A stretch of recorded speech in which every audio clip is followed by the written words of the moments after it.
Bueno, muchas gracias, Luis. Bienvenidos a todos a esta octava edición de EFIMAD, que sin duda pues este encuentro financiero inmobiliario es uno de los eventos referentes del sector, ¿no?, del año. Por lo tanto, agradezco a CaixaBank su colaboración para sacar adelante siempre este evento y con el éxito de convocatoria que siempre tiene, ¿no? Recuerdo en la séptima edición, el año pasado, el marrón al que se enfrentó Judith Montoriol, ¿no?, cuando nos hizo su brillante presentación, como hace siempre, aquel 24 de febrero, que la madrugada del 24 de febrero se produjo el bombardeo de Rusia sobre Kiev, ¿no?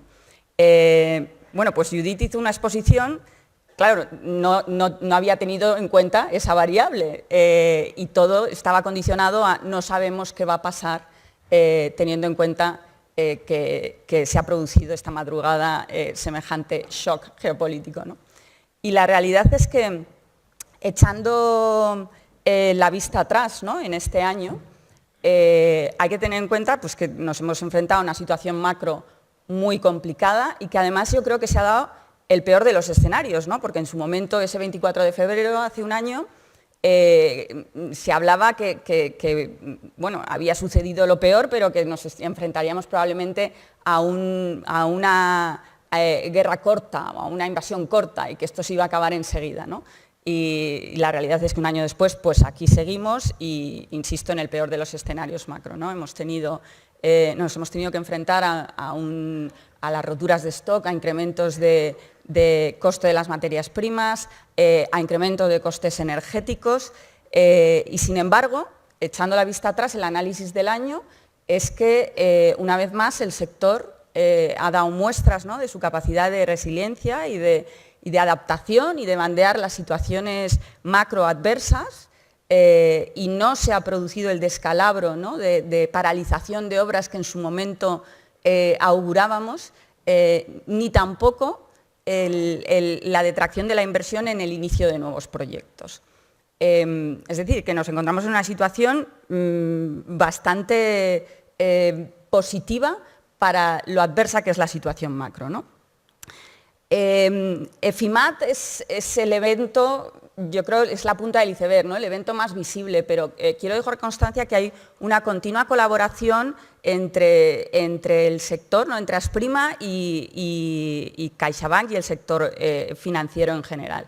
Y eso nos ha permitido ir salvando pues, problemáticas que han surgido durante el año, ¿no? Hemos salvado un conato de aplicación de AJDs a las subrogaciones, que hubiera sido tremendo para lo que es el préstamo promotor. Se está trabajando en solucionar el problema de la financiación de las licencias básicas en Madrid, que es un instrumento muy positivo.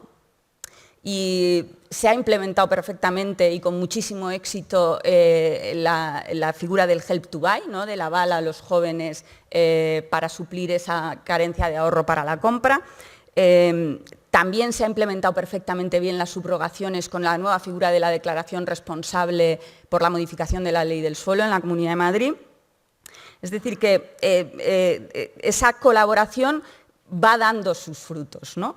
Y en este escenario que prevemos para el 2023, pues está claro que nos encontramos financieramente pues, con una situación de incrementos de tipo de interés que sin duda va a tener su reflejo en nuestra actividad, ¿no?, por distintas cuestiones. Pues en primer lugar, porque nuestro coste de financiación va a subir. En segundo lugar, porque nuestra demanda pues se va a reducir su capacidad adquisitiva. Y en tercer lugar, también porque bueno, pues la inversión quizás se sienta atraída hacia otros sectores que antes no eran tan atractivos y que nos daba la capacidad de atraer mucha inversión al sector inmobiliario, ¿no?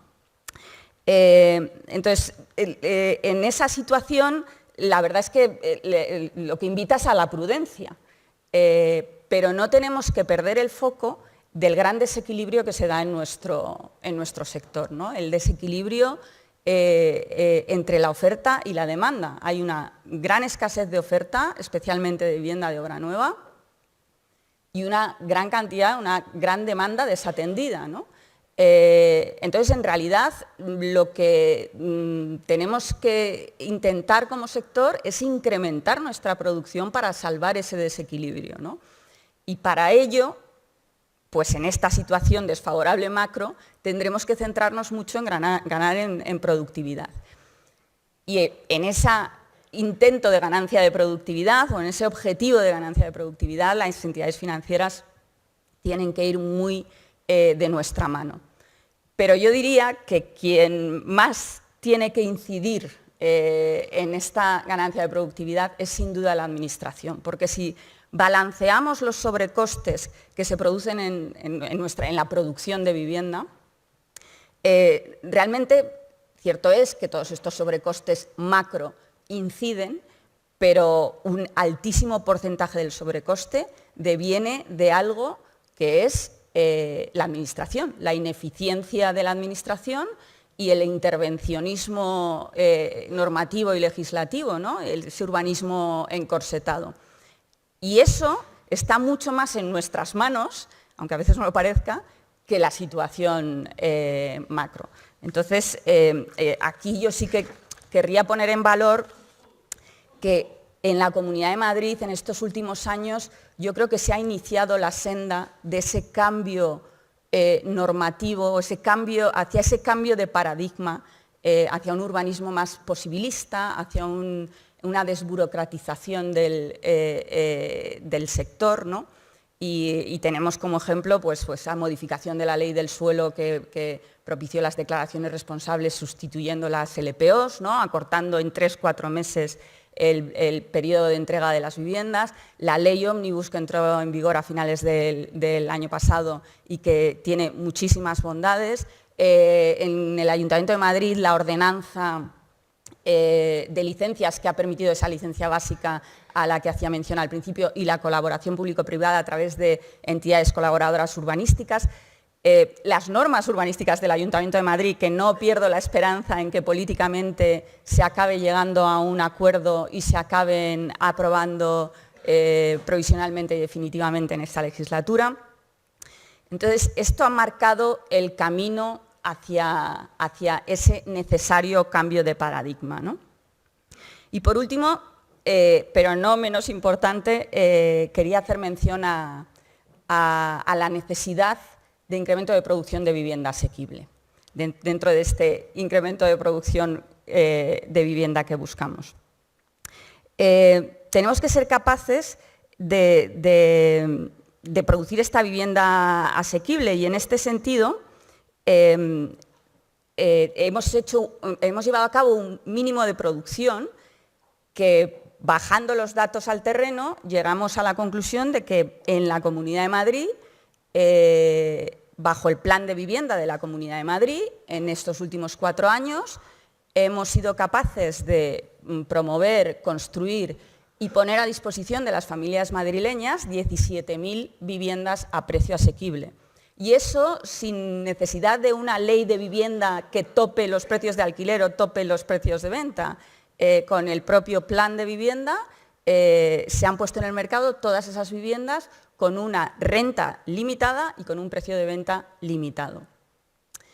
Estas 17.000 viviendas, en el fondo, hay que analizar que han supuesto más del 52% del total de la vivienda social que se ha puesto en el territorio nacional. Ya hay que yo un poco no entiendo por qué de cara a las campañas electorales no se utiliza el dato de producción de vivienda asequible por parte de la iniciativa privada como un claro cumplimiento de objetivos de política de vivienda, ¿no? Pero la realidad es que aunque la Comunidad de Madrid es cierto que es capitán general, ¿no? Ha sido en esta última legislatura en producción de vivienda asequible, sigue siendo un dato muy, muy, muy escaso. Es en el país de los ciegos el tuerto es rey, ¿no? Entonces, yo desde aquí me gustaría pues lanzar el mensaje de que la vivienda, el problema de la vivienda sí que tiene solución. Y especialmente en la Comunidad de Madrid, donde el gran escollo, que es el suelo a precio asequible, está prácticamente salvado porque en el corto plazo esperamos que se ponga en carga mucho suelo finalista destinado a vivienda asequible. pues bueno, los promotores tenemos el compromiso y creemos que vamos a ser capaces de cumplirlo, de poner en el mercado en la próxima legislatura hasta por encima de 35.000 viviendas a precio asequible, siempre y cuando la Administración adecúe el marco normativo económico, bueno, pues actualizando esos precios máximos que llevan estancados desde el año 2008 y actualizando el obsoleto reglamento de vivienda.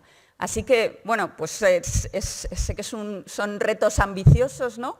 Sobre todo con esa situación macro que nos rodea, pero insisto, que creo que en eventos como este y con esa colaboración continua que tenemos entre entidades financieras y sector, seremos capaces de sacarlo adelante. Así que muchas gracias a todos.